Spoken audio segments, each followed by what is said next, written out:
Welcome to another Semen Retention Sunday episode here on the Regal Change account.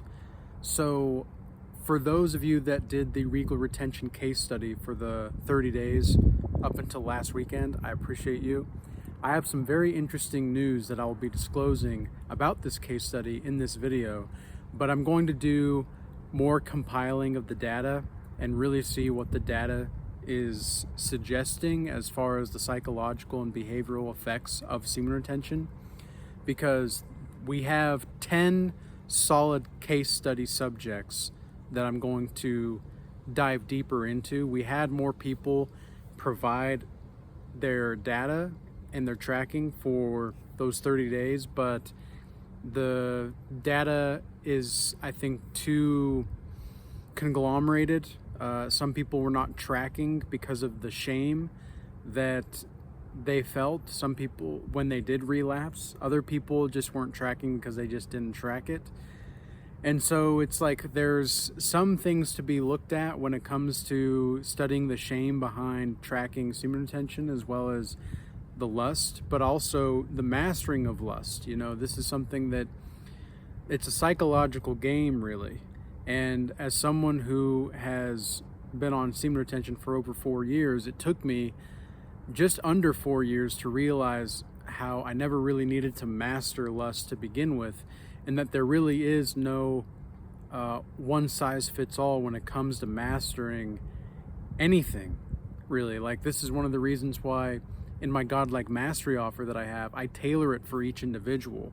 I have a system, but then I tailor that system to fit specific rituals or initiatory trials for that individual so that they can propel themselves into a true transformation that's going to be everlasting.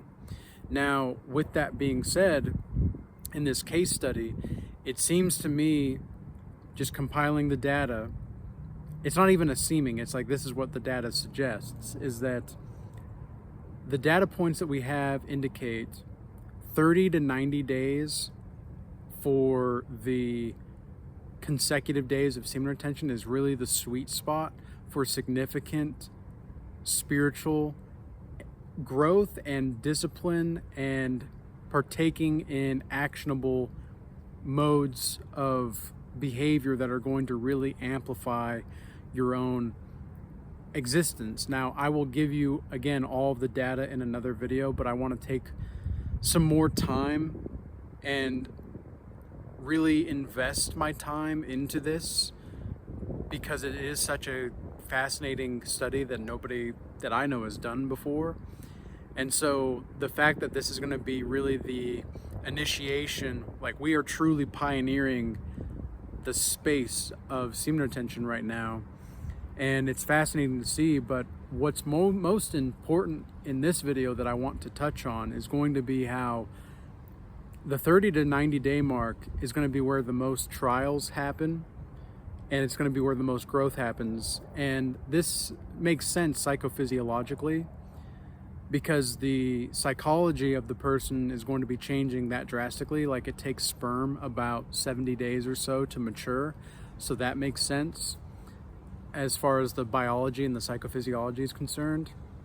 But then also it takes, you know, that amount of time to really change your habits and to change your perspective about the relationship that you have toward this thing that you perceive to be like a hurdle to overcome, right? So I'm very interested in seeing more of how this data plays out, and I want to do another case study in the future, but for now I'm just going to be investing my attention fully into this, because the people who were not able to consistently hit, like, even, let's say, 7 to 14 days, they were the most fluctuating in their psychology. They were not grounded, they were not focused, they were not confident. This is them tracking, right? This is not me saying this is them, their own tracking. They were not as creative as well. So this is something, and when the urges were higher, the creativity went down. That was both for me and another person that did more of an in-depth analysis of the study of semen retention. But these are going to be basic things that many people inherently, we see this. And again, I'll present the data more sophisticated, in a more sophisticated manner down the line within the next week or so. But wow, I mean, what a trip. What an adventure this has been. What an interesting study this has demonstrated to be, how even just our mere relationship to lust helps us see that we don't really have something to master. Lust is not something external that's a concern. It's an internal thing that's the most concerning for us. And so it's very fascinating how this this whole study has really presented to us the possibilities of what we can really foresee. And this isn't just, anybody. This is people of all different types of backgrounds and such. 10 really sophisticated subjects that we'll be looking into more thoroughly, that tracked very, very consistently and sternly. And so very grateful for that. And also, I mean, this just goes to show that everything that people have been talking about semen retention for the last few years has been true. I mean, there is a psychological effect as well as a spiritual effect that occurs following this practice. And the mastering of lust commences. I mean, again, between the 30 to 90 day mark is really going to be where it seems like most of the growth truly happens. If you can't really get to the 30-day mark, now again, it's not about the days, of course. It's not about how many days you can do it. It's just more about, like, this is what the data is presenting, is that if you can't really get to 30 days, the probability of you being sustained in your consistency and discipline and creativity is going to be lower. It doesn't mean that it has to be that way. I mean, you can defy the odds if you'd like. And I know that you're capable of this. That's what the data is showing. So these are all very significant factors that we're going to be looking more into. And I've been making some graphs with like the line graphs specifically to demonstrate what happens when the urges go up and how the focus of the individual starts to decrease when the urges happen.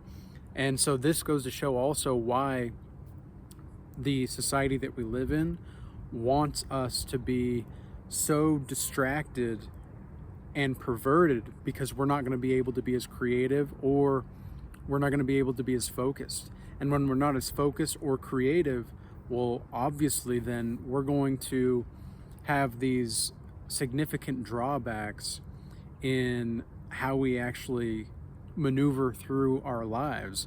And we're going to basically, the way that I describe it, and I'll go into more detail with this, of course, is a cognitive tax. So it's a cognitive tax, it seems like, is when there's higher urges in lust.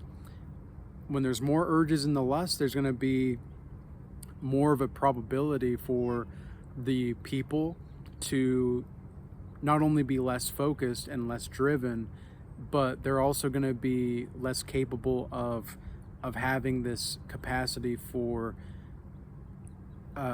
cognitive functions where their lives are going to be able to be improved clearly and coherently. So very fascinating stuff. And again, this just goes to demonstrate and confirms nearly everything that we've talked about, because I've been talking about semen retention for 3 years, 3 years or so. I've been talking about this, and because I've been doing the practice for so long, it's really just become second nature to me. I don't think about, I mean, and you can see this in the data too, how we have somebody who was about like 400 and something days, like 440 days or so. And with him and with me, who we had the highest consecutive days of being on semen retention, the data is pretty consistent. It's pretty consistent, stable. There's a few drop-offs, but nothing too significant to say like, oh yeah, something really is going on here. Whereas everybody between the days of like 0 to 14, I mean, the fluctuation of their psychology is all over the place. So what does this demonstrate? Well, it demonstrates that the more aligned you are with your own self, the more consistent you are, and the more control you have over your sexual urges, and you've mastered lust to a degree in which you know that there was really nothing to master anyway, it goes to show that there's really nothing that you can't do. I mean, you really are limitless. And I'm not saying that semen retention or celibacy is the only way to do this. I'm saying that it's a vessel, and it's a vessel for you to really propel yourself into the future where you feel safe, you feel grounded, and you feel as though you actually have some ground to stand on, and some ways of being in which are not going to prohibit you from being the best possible version of yourself. And that's really beautiful as far as as a way of being. It's very beautiful to see that. It's very beautiful to have that kind of knowing available to you. And it's such a blessing to be able to be on the journey, and it's a blessing to share this divine timing with you. And I'm in a very contemplative mood today. I'm just kind of accepting, it's been a very long week, and I've noticed how much of a blessing it is to be exhausted by the work that you actually want to do, and that's a blessing. It truly is to have so much going on, and so much that you're trying to build, and yet so much also that you're trying to destroy. Because, I mean, you become, on semen retention and celibacy in general, just as a man who really is embodying himself and what it means to really embody himself, there's just so many beautiful things that happen, and there's so many astounding ways in which you can move through the world that, I mean, people just don't get it. People that don't know, they really don't know. And this is not something to degrade them with. It's not something to berate them with. It's just simply the case that people that don't get it are not going to get it. And this goes for more than spiritual, spiritual efforts when it comes to celibacy and semen retention. It comes down to really anything, You can't really expect, Kobe Bryant, for example. Kobe Bryant was notorious for always getting to the gym early at 4 a.m. He would be completing a 3-hour workout, and then he'd say, everybody else's alarms are just going off. He'd really pride himself on being the first one to get things done, and to be the first one there and the last one to leave, right? And you just don't know that mentality until you've experienced it. You really just don't know. And it's kind of like dreams, right? Everybody's had dreams. We all know that we all dream, but we don't know the experience of the dream of the other person. We just don't know that experience. We simply cannot know that experience of the dream for the other person because, well, it's the other person. We didn't experience it. And how can you experience something or understand or understand something that you've never tasted, you've never experienced? It's like trying to describe, what color is to a blind person, right? It's it's green. How would you describe a color to a blind person? You don't really know how to. It's something that you have to experience. And so when the internal dictionary of the other person is matching the internal dictionary of the other, then we can share the experience to some degree, but it's going to be the story of the experience. It's not going to actually be the experience. I've been doing a lot of research on Michael Jackson recently, and I don't really know why. I don't really know why the soul of existence is really calling me to study Michael Jackson in the spirit of the time, but it's strange because I'm curious about his work ethic and how he was inspired to do certain things. And something that he said something that musicians do is they try to create the song. He's like, don't create the song, let the song create itself through you. And this is exactly what I've been talking about with celibacy as an avenue for true spiritual mastery and godlike mastery.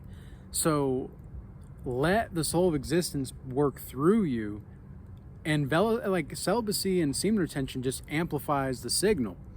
Celibacy and semen retention amplifies that electromagnetic satellite that you are. So just allow yourself to amplify that signal. And that's exactly what seems to be the case after that 30 days initiatory trial into semen retention. It's that you as an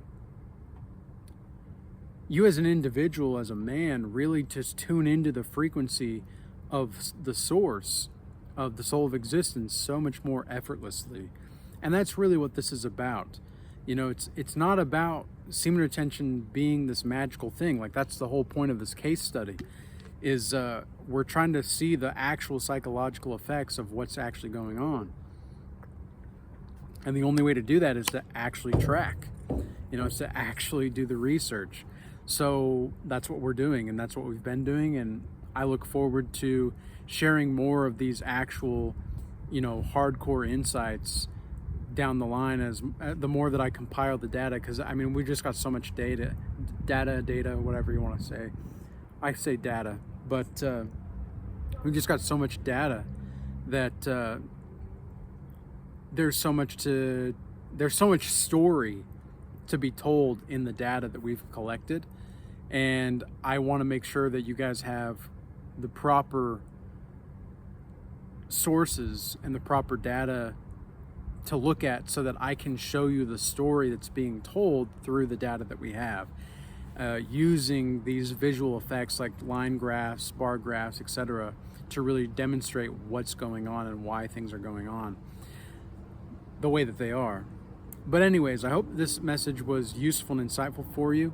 If you're resonating with this and you want to transform your inner architecture, and you want to do things outside of celibacy, you want to know more about celibacy or just spiritual matters or mastering the physical and emotional planes of consciousness, apply to my Godlike Mastery offer.